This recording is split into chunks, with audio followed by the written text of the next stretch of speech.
Menino, estude bastante. Observe a frase que eu acabei de falar para vocês. Aqui nesta frase eu tenho um termo que eu uso para chamar, evocar alguém. Caso estou chamando a atenção do menino, dizendo para ele estudar. Esse termo que eu uso para chamar a atenção de alguém, para evocar alguém com quem eu falo, é chamado de vocativo. E é sobre ele que vamos falar na aula de hoje. Então, vem comigo para mais uma aula de gramática e hoje o assunto é vocativo. Vocativo é o termo oracional usado para chamar ou colocar em evidência o ser a que nos dirigimos. Nas línguas declináveis, é o caso da interpelação. Isso aqui é o conceito de vocativo segundo o dicionário. É o termo que eu uso para chamar ou colocar em evidência o ser a qual nos dirigimos. É o caso da interpelação, interpelar, que é o mesmo que chamar. Vocativo, gente, é um termo que não possui relação sintática com o termo da oração. Como assim, Isabel? Por exemplo, vamos pensar na relação do verbo com o complemento verbal. Eu tenho o verbo e eu preciso do complemento verbal. Então, entre eles existe uma relação sintática, eles são ligados. O complemento verbal completa o sentido do verbo. Então, o verbo depende do complemento verbal. O mesmo acontece com o complemento nominal, no qual ele completa o sentido de um nome. Então, o nome precisa do complemento nominal. E dentro da oração, nós temos o sujeito e o predicado. Ok? Então, assim, esse sujeito, esse predicado, se nós pararmos para pensar, o vocativo, ele não faz parte dele. Ele não faz parte dessa relação sintática da sua frase. Não pertence nem ao sujeito, nem ao predicado, como eu acabei de dizer. Eu tenho o vocativo e depois eu tenho a minha oração. Então, o vocativo não faz parte do sujeito, o vocativo não faz parte do predicado. É o termo que serve para chamar, evocar ou interpelar o ouvinte. Chamar, evocar, interpelar, tem o mesmo significado, gente, tem a mesma função. Um ouvinte real ou hipotético. Por seu caráter, o vocativo geralmente se relaciona à segunda pessoa do discurso, que é a pessoa com quem eu falo. Eu uso o vocativo para me dirigir a você, então está relacionado à segunda pessoa do discurso. Vamos ver alguns exemplos? Não fale alto, Rita. Observe que não fale alto. Quem? Rita. Rita aqui é o meu vocativo. Foi o nome que eu usei para chamar a atenção dessa pessoa que está falando alto. Observe que esse termo não tem nada a ver com a minha oração. A minha oração é não fale alto. Ok? Senhor presidente, queremos nossos direitos. Queremos nossos direitos é nossa oração. Senhor presidente é o termo que eu usei para me referir à pessoa com quem eu falo, com quem eu quero chamar a atenção. No caso, é o vocativo. A vida, minha amada, é feita de escolhas. A vida é feita de escolhas. Minha amada é o vocativo. É o termo que eu usei para chamar a atenção de alguém com quem eu estou falando. Observe o seguinte. Nessas orações, os termos destacados, Rita, Senhor presidente e minha amada, são vocativos. Eles indicam e nomeiam o interlocutor, a pessoa com quem eu falo, a que se está dirigindo a palavra. Uma observação.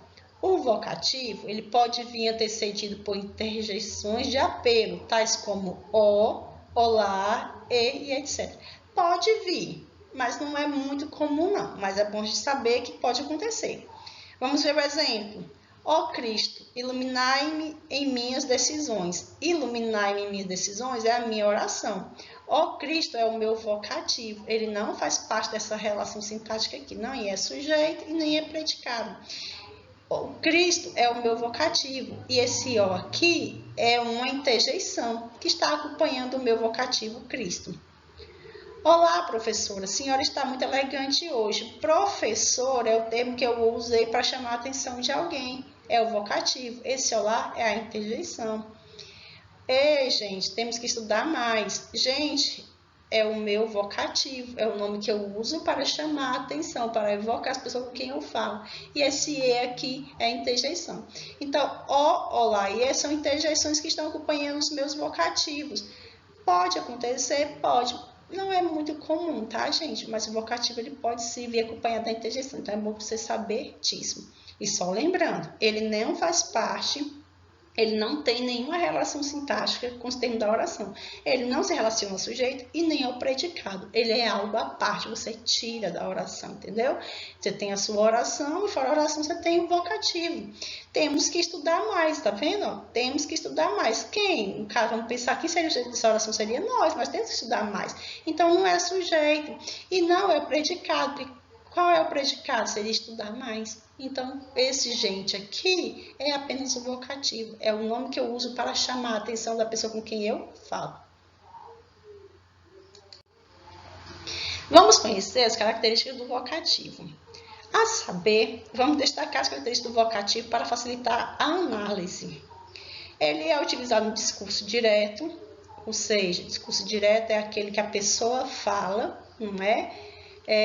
Apresenta frequentemente uma entonação apelativa e exclamativa, pode aparecer no início, meio ou final da oração, não possui relação sintática com outros termos da oração, já comentei isso aqui com vocês, deve ser destacado com vírgulas ou com outro sinal de pontuação que transmite destaque.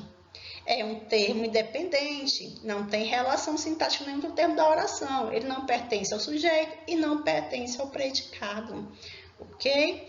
Veja bem, o que eu tenho que chamar.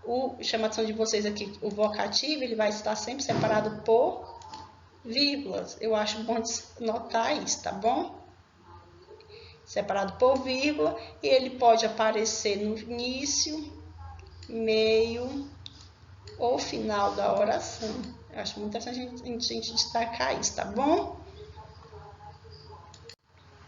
Diferenças entre o vocativo e o apóstrofo. Por que é bom a gente ter noção disso? Porque o apóstrofo também vem separado por vírgula, não é? É um termo que acrescenta uma informação ao sujeito, digamos assim. Então, para você saber diferenciá-lo, porque são diferentes, eu vou dizer o seguinte para você, tá?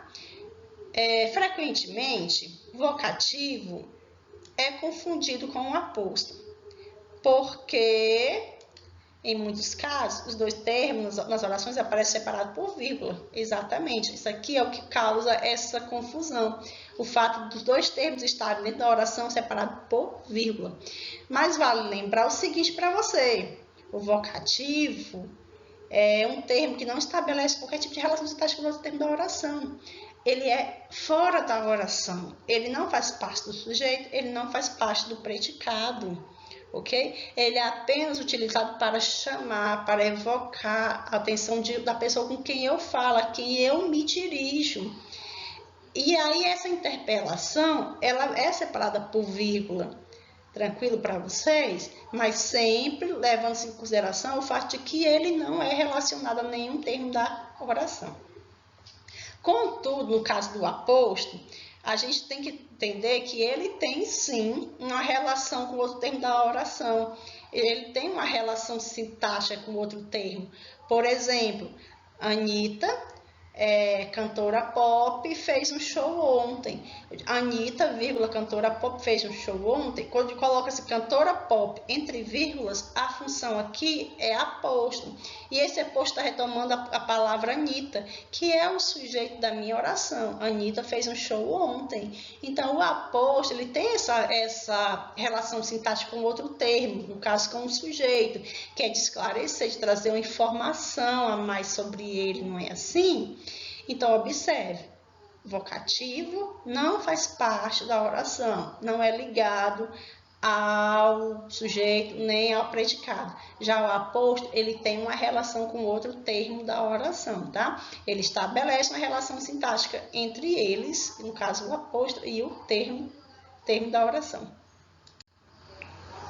Vamos ver aqui, é mapa mental mostrando as características do vocativo. Característica do vocativo. Ele é utilizado no discurso direto, como eu já disse. Aquele discurso direto é aquele em que eu falo diretamente, não é? Quando o discurso é indireto, digamos assim, você fala segundo outra pessoa. Segundo fulano de tal, então esse discurso aí é um discurso indireto. Discurso direto, eu falo, né? A Amazônia frequentemente tem passado por graves problemas de incêndio. Outro ponto interessante do vocativo: ele não possui relação sintática com outros termos da oração. Não pertence ao sujeito, não pertence ao predicado. É um termo independente, como eu acabei de dizer para você, ele não faz parte do sujeito, não faz parte do predicado, não é ligada com nenhum tipo de complemento, nem verbal, nem nominal, nem uma adjunta adverbial, nem uma adjunta adnominal, ou seja, ele não tem relação com ninguém da oração, ele é independente. Ele é destacado com vírgulas ou com outro sinal de pontuação que transmite destaque. Por exemplo, pode ser um ponto de exclamação. Pode aparecer no início, no meio, no final da oração. Não importa onde ele vai estar, gente. O importante é que ele vai estar separado por vírgula. Apresenta, frequentemente, uma entonação apelativa e exclamativa. Aquela função de chamar, né? De exclamar algo que está sendo dito. Tá bom? Vamos lá. Fique sabendo. André, volte para casa. Volte para casa, André. Volte, André, para casa. Observe, André é o vocativo. No primeiro caso, está aqui no início da frase. No segundo caso, está no final. E no terceiro caso, está no meio. Por que eu sei que isso aqui é um vocativo, gente? Porque é o termo que eu uso para chamar a atenção de alguém. No caso, André, a pessoa com quem eu falo. Né? É um termo que é usado para chamar, evocar, tá bom? No início da frase, separado por vírgula. No final da frase, também separado por vírgula, com o sinal de exclamação, que é para dar uma tonalidade maior. E no meio da frase, também separado por vírgula. Então, lembre-se, o vocativo, ele é sempre separado com vírgulas, tá bom?